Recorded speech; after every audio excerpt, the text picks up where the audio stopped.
Berdasarkan daftar skuad final untuk Piala AFF 2024 di grup B, saudara-saudara, saya melihat ini Indonesia akan mendapatkan lawan yang berat, saudara-saudara. Vietnam menggunakan tim utama, Filipina juga akhirnya memutuskan memanggil pemain-pemain utama, begitu pula Myanmar, saudara-saudara, termasuk juga Laos. Jadi ini akan menjadi lawan yang berat, tetapi saya masih punya keyakinan Indonesia setidaknya akan bisa lolos ke semifinal sebagai juara grup atau runner up, saudara-saudara.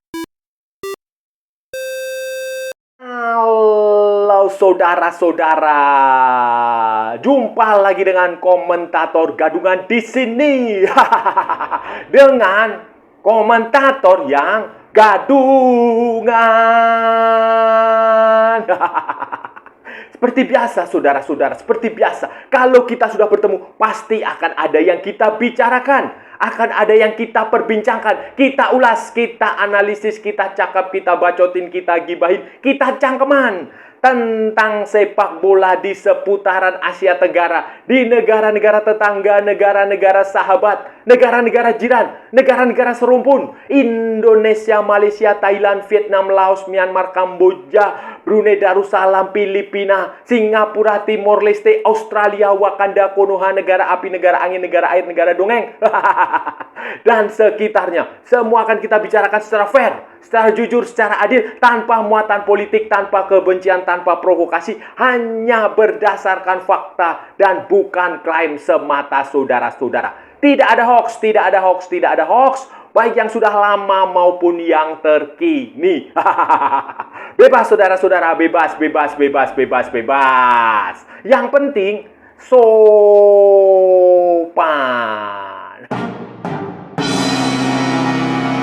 Begini saudara-saudara, jadi begini, akhirnya Piala AFF akan kick off dan semua peserta tim yang berpartisipasi sudah mengumumkan skuad finalnya, daftar pemain utamanya yang akan bertanding di Piala AFF. Dan kemarin sebelumnya kita sudah bicara di grup A, saudara-saudara. Di sana Malaysia, Thailand, dan Singapura dengan Kamboja juga akan bersaing ketat, dan Timor Leste tentu saja. Sementara sekarang kita akan bicara di grup B, di mana Indonesia sudah merilis daftar pemain finalnya yang terdiri dari pemain-pemain usia di bawah 23, di bawah 22 tahun. Rata-rata usia Indonesia, usia pemain Indonesia itu adalah 20,42 tahun, saudara-saudara. Gokil. Mudah, benar luar biasa. Ini memang benar-benar, ya beranilah saudara-saudara, berani. Tetapi ini perjudian juga yang penuh perhitungan. Kemudian ada 22 pemain berusia di bawah 23 tahun dengan 5 pemain abort. Nah, 5 pemain abort itu Justin Hubner dan Ivar Jenner dipastikan absen karena tidak mendapatkan izin. Sementara Rafael Strijk itu akan menyusul, begitu pula dengan Asnawi Mangkualam Bahar juga akan menyusul. Pemain abort yang sudah bergabung itu siapa namanya? Ronaldo Kuateh dari Muangthong United, Marcelino Ferdinand dari Oxford United, dan Pratama Arhan dari FC Suwon FC sebagai pemain cadangan abadi di situ. Nah, dari 24 pemain ini, nama-namanya ya sudah familiar lah, saudara-saudara. Penjaga gawangnya di situ ada Dava Fasya, kemudian ada Erlangga, ada Cahya Supriyadi, kemudian di belakangnya itu selain Pratama dan Asnawi juga ada Ferrari, kemudian ada Kadek Arel Arif Priyatna, kemudian ada Robi Darwis, Ahmad Maulana Syarif, kemudian Doni Tripamungkas, Kakang Rudianto, Mikel Tata, Sultan Zaki, kemudian di tengahnya ada selain Marcelino Ferdinand tadi ada Arkan Fikri, ada Victor Detam, kemudian Zanadin Faris, Raihan Hanan, Alfrianto Niko, kemudian ada Rivaldo Pakpahan. Rivaldo Pakpahan ini pemain baru. Dia belum pernah ikut sebelumnya di timnas U20 asuhan Sintayong. Ini dia pemain Borneo. Kemudian depannya ya seperti Hoki Caraka. Kemudian seperti yang saya bilang tadi ada Rafael Strijk, ada Ronaldo Kuateh, Ronaldo Joy Bera Kuateh, pemain keturunan Liberia, anaknya Roberto Kuateh. Kemudian ada Arkan Kakak, saudara-saudara.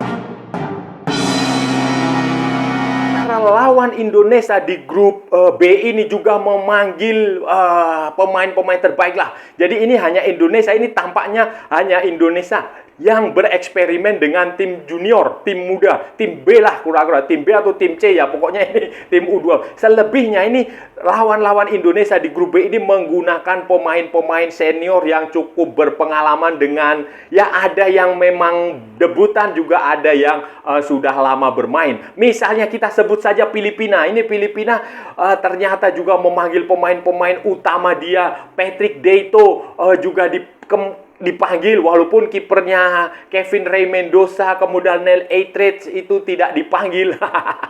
Tetapi ini kipernya adalah Patrick Deito. Kemudian ada lagi pemain seperti Amani Aguinaldo dipanggil, kemudian Christian Rontini. Christian Rontini adalah menantunya Christian Gonzalez Eloko. Ini akan menarik, saudara-saudara. Ini akan menarik. Christian Rontini punya istri orang Indonesia. Akan melawan Indonesia. Kemudian Santiago Rublico, pemain yang dulu pernah di akademinya Atletico Madrid, juga dipanggil. Kemudian ada lagi Paul Tabinas, main di Kroasia. Kemudian ada lagi Adrian Ugelvik. Ini juga pemain keturunan Norwegia kalau nggak salah. Kemudian ada Zico Bailey, Michael Baldissimo, Pocho Burgas, Oskari Kekkonen. Kemudian ada lagi Sandro Reyes, Scott Wood. Scott Wood main di Muangthong United. Kemudian ada juga pemain seperti Jarve Gayoso. Kemudian ada lagi Bjorn Martin Christensen. Bjorn Martin Christensen itu pemain dari Norwegia. Ada lagi Patrick Riquel dari Kuala Lumpur City FC. Jadi Filipina itu menggunakan pemain utama plus pemain cadangan. Jadi dicombine, dicampur. Pemain utama yang tidak bisa dipanggil karena tidak mendapatkan izin klub, dibiarkan tidak dipanggil. Sementara pemain yang inti, pemain yang bagus yang mendapatkan izin klub dipanggil, saudara. Seperti Filipina, Myanmar yang akan menjadi lawan pertama Indonesia tanggal 9 Desember 2024 di Yangon. Pertandingan pukul mungkin sekitar jam setengah 4 sore, 15.30 atau 16.30 ya, pokoknya sore lah. Itu juga memanggil pemain-pemain terbaik dia. Misalnya kipernya Sansat Naing, itu dipanggil dari Yangon United. Kemudian ada pemain seperti Nanda Kiau, itu pemain yang cukup senior, punya 46 caps, itu juga dipanggil. Hein Pyo Win itu juga dipanggil. Kemudian Somoe Kiao itu main di Kamboja di TV Army, itu juga dipanggil. Kemudian ada lagi Tita Het Aung, itu dipanggil. Lalu di lini tengahnya ada Luin Mo Aung, itu main di Rayong, PTT Rayong di Thailand. Lalu ada Maung Win, itu main di Lampun Warrior di Thailand, juga dipanggil senior. Ada lagi Wailin Aung, Miat Kaung Kat, Zawin Ten, itu juga dipanggil, saudara-saudara. Sementara di lini depan mereka memanggil pemain yang main di Kelantan, Darul Naim, Aung Kang Man. Kemudian ada lagi pemain dari Liga Kamboja, Nagawot, Tita Zhao, itu juga dipanggil, saudara-saudara. Yang absen itu seperti misalnya si David Hitan, kemudian Nyen Chan, itu dia absen. Kwao Min Oh yang main di PDRM di Malaysia juga absen. Yanaing Oh yang main di Yangon United juga absen. Tan Paing yang main di Kacanaburi juga absen. Win Naintung yang main di Chiang Rai United juga absen. Jadi kemudian Kiao Koko juga absen. Aung Tu juga absen. Jadi selain beberapa pemain yang absen karena tidak mendapatkan izin, pada prinsipnya Myanmar ini memanggil pemain-pemain terbaik. Dengan Vietnam, saudara-saudara, Vietnam sudah jelas lah, sudah sering kita bahas lah. Vietnam sudah sering kita bahas dan jelas mereka memanggil kekuatan terbaik. Pemain utama mereka dipanggil semua.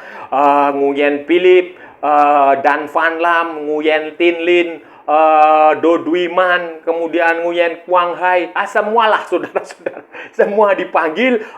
Mereka punya rata-rata usia mereka adalah 26,60 dua saudara-saudara. Kalau Filipina tadi rata-rata usia mereka adalah 24,15. Tetapi kalau Vietnam ini 26,62. Jadi lebih tua dan lebih senior. Kemudian hanya ada 3 pemain, 3 pemain berusia di bawah 23 tahun dan tidak ada pemain abroad. Tidak ada pemain abroad, semuanya pemain yang bermain di V-League One, tentu saja termasuk penyerang yang berhasil, penyerang naturalisasi dari Brasil, si Nguyen Quan Son alias Rafael Son yang musim lalu membawa Nam Dinh menjadi juara Liga Vietnam dan dia mencetak gol 30 gol dari 33 pertandingan atau 33 gol dari 30 pertandingan gitu. Pokoknya itu katanya sih katanya ini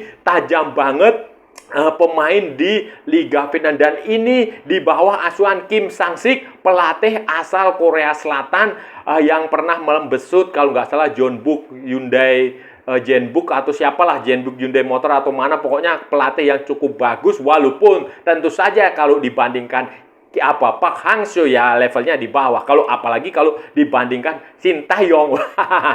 Tetapi ini Vietnam ini tim terbaik mereka dikeluarkan dan mereka amat sangat serius sekali untuk mengalahkan Indonesia di fase grup, untuk lolos ke semifinal, untuk menang di final, untuk menjadi juara Piala AFF lagi, saudara-saudara. Berdasarkan jadwal, saudara-saudara, grup B ini akan memulai pertandingan tanggal 9 Desember 2024. Akan ada dua pertandingan. Pertandingan di Yangon ketika Myanmar menjamu Indonesia dan pertandingan di Veng Tien ketika Laos menghadapi Myanmar, saudara-saudara. Kemudian Filipina itu baru main pertama kali itu nanti tanggal 12 menjamu Myanmar. Di tanggal 12 itu pula Indonesia akan menghadapi Laos. Selanjutnya pertandingannya tanggal 15 itu Laos menghadapi Filipina dan Vietnam menjamu Indonesia.